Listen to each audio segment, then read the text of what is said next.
Hey everybody, JCB here with the Awesomist, and you're watching the Awesomist Awesome List.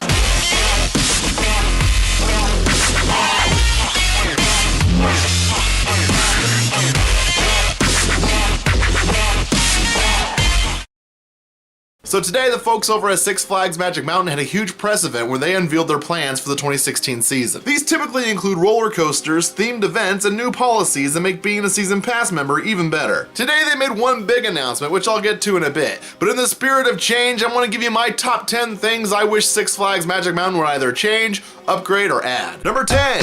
Fix Viper. This sounds like a small request, but it would probably be very expensive, but also a huge benefit to the park. So much has changed about the way we build roller coasters since the early 90s when Viper was first built. The ride looks fantastic from the parking lot, and even when you're standing in line for X2, the appeal of Viper is often enough to make newcomers to the park want to ride it first and foremost. But the general consensus is that would be a bad idea. By the way, if you haven't watched my top 10 tips for visiting Six Flags Magic Mountain, you should check out that video, especially tip number 1. In short, the ride is painful. The main culprit is the headrest, but the tracks are so rough that that's really what causes the headrest to be a problem. Fixing this could be expensive, but if they can make the ride less painful to ride, it might be one of the best at the park. Number 9. Update Scream. Scream is about a decade newer than Viper, and it shows. The track is by and large very smooth, and you never feel like the inside of your head is turned to scrambled eggs. Unfortunately, the ride is pretty tame, and the lack of any theming along the track has led to a running gag that the ride is parking lot themed. Getting the ride to live up to its name might be an expensive endeavor. As it is now, the track isn't nearly large enough or fast enough to get anybody to scream. This might be very expensive, as large parts of the track would have to be replaced, but I think it would be definitely worth it. Number 8.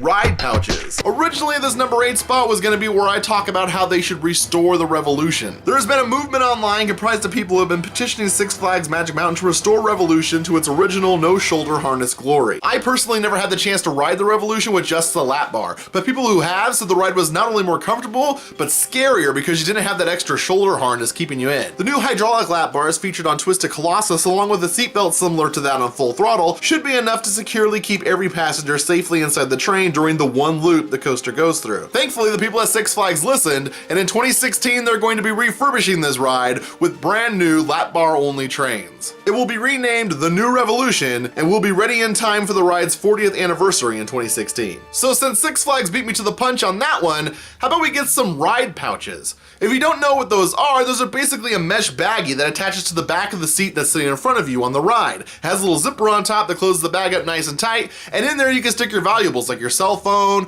or your hats or sunglasses and cameras. Six Flags over Texas has had these for years, and they're really handy. No longer do you have to leave your stuff by the line while you go on the ride. Your stuff can ride with you. I would have loved to have had this feature at Six Flags Magic Mountain a couple of weeks ago. While I was riding Full Throttle, somebody walked off with a fairly expensive pair of sunglasses. Thankfully, I have an even more expensive pair of sunglasses I wear when I'm sad. Number 7. A proper Wonder Woman ride. So up until this point, this entire list has consisted mostly of upgrades to already existing rides, but there's not much you can change about the Wonder Woman Pukinator. I mean, Lasso of Truth. It's just a stupid tilt-a-whirl. It existed at the park before they had the DC licensing, and when they got the DC licensing, they just slapped a Wonder Woman facade on the front and called it good. But Wonder Woman is perhaps the most popular female superhero in comic book history. She deserves a fully fledged ride. I suggest tearing out the old outdoor theater, you know, the one by Riddler's Revenge that they haven't used in years, and building a Mr. Freeze style roller coaster like the one they have in Six Flags over Texas. That's the kind of ride I'd be happy to go on, and the kind of ride that a character like Wonder Woman deserves. Number 6. A polar coaster. The Six Flags Magic Mountain skyline is dominated by the big orange observation tower that once doubled as a museum, but always gave visitors a gorgeous view of the park. That is until recently. It's been closed for a while now, or at least unused and unopened to the public. The tower has been out of commission for a while now, and it doesn't appear that any work is being done to refurbish or otherwise reopen the largest structure at the park. So why not turn it into a polar coaster? Give it a cart like Green Lantern's First Flight, and you'll have something really unique and exciting at the top of the mountain. Number 5. Turn Superman into Batman vs. Superman. So DC Comics has a new movie coming out next year called Batman vs. Superman, and what better way to promote that movie than to give a new twist to one of the most popular rides at Six Flags Magic Mountain. I see this working either one of 3 ways. First, the easiest way would be to just re-theme the paint job of the existing structure to blue and red on one track and black and yellow on the other track. One train could have Superman artwork and the other would have Batman artwork. The 2 cars would then race each other, making it Batman vs. Superman. If you want to give each side a different experience, you can keep Superman Superman the way it is with the cart going backwards up the track,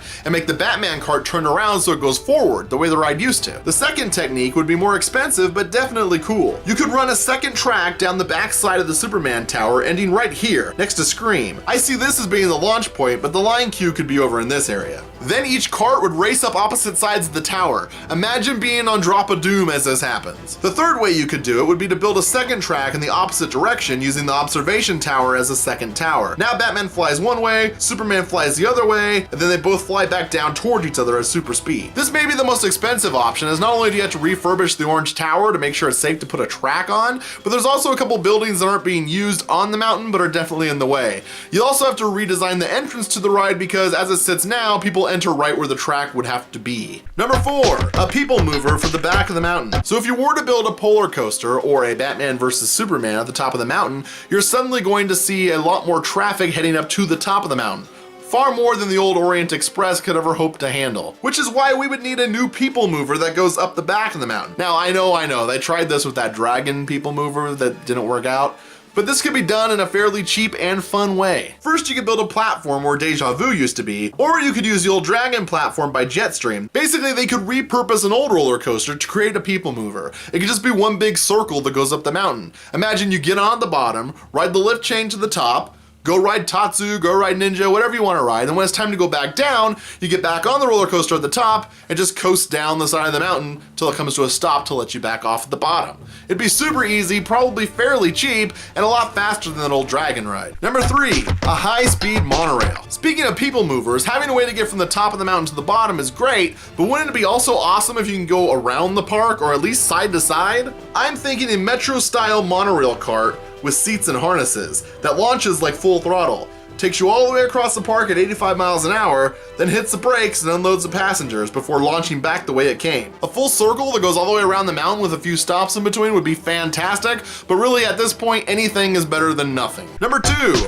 more group slides at Hurricane Harbor. Anybody who's been to Hurricane Harbor can tell you that the lines are usually bearable about 90% of the time. That is to say all of the lines except for the slides on the large tower, or of course, Tornado. Tornado is so popular that it's the #1 selection on the Flash Pass kiosk and is often more than an hour wait even with a Flash Pass. The crazy thing is that other than Bamboo Racer and the Lost Temple Rapids, there aren't any other slides that allow you to experience fun with a group of friends or family. Outside of those 3, every other slide is a solo experience, unique and special to you, which is fine but impossible to share with another person. My favorite slide at Hurricane Harbor is Tornado, mostly because I get to share the experience with 3 other friends or family members, and as soon as we get off, we spend a great deal of time just recapping how amazing and fun it was. There should be more slides like that. Seriously, get on that, Six Flags. Number 1, new app features. I know that sounds boring, new app features, but this is number 1 because not only is it doable, but these are features that I think would really benefit the park and visitors like myself. The current Six Flags app is pretty limited. It lets you use your season pass to get into park without having to actually have your season pass on you, but that's about it. Seriously, you can't even use the season pass app to get the discounts that are available to you on your season pass,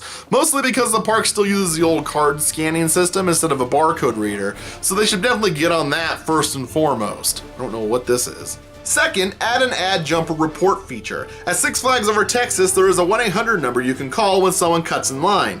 The park employees then find the person and kick them out. This is great. The problem is it's really obvious that you're on the phone tattletelling on the guy who just cut in front of you, which at best can get a little awkward and at worst can get a little violent. But with an app, you could silently report someone. Give a description of the person or people who line jumped, along with the ride you're waiting in line for and how far into the queue they are. The app could even offer an option of attaching a photo. So if you see a line jumper heading towards you, cutting their way to the front of the line, you can snap a pic and send it along. And boom, just like that, no more line jumpers. But this app could also be used to more accurately create wait times for rides. I can't tell you how annoying it is to walk all the way across the park just to find out Goliath has a 2.5-hour line. I just realized a lot of these have to do with me not wanting to walk places. So how do we do this accurately? Obviously GPS isn't the way to go, as it will have a hard time telling when you're in line and when you're on the ride, and counting the time in between those two things. But this is a QR code. It's like a barcode that your phone can scan. Basically, you could put a sign on either end of the line. When people step into line, they scan the first sign with their phone, and then when they're about to board the train, they scan the second one. The time between the two scans would be posted to the app as the new wait time for other users to see. The park could also post to the app if a ride breaks down and needs time to be repaired. Now, you may be wondering how you get people to not only download this app, but participate in this crowdsourced wait time experiment. Well, I have an answer for that too. The park could partner up with a company like Coca-Cola to sponsor a drawing. Basically, every time you complete a wait time scan, you are entered into the drawing,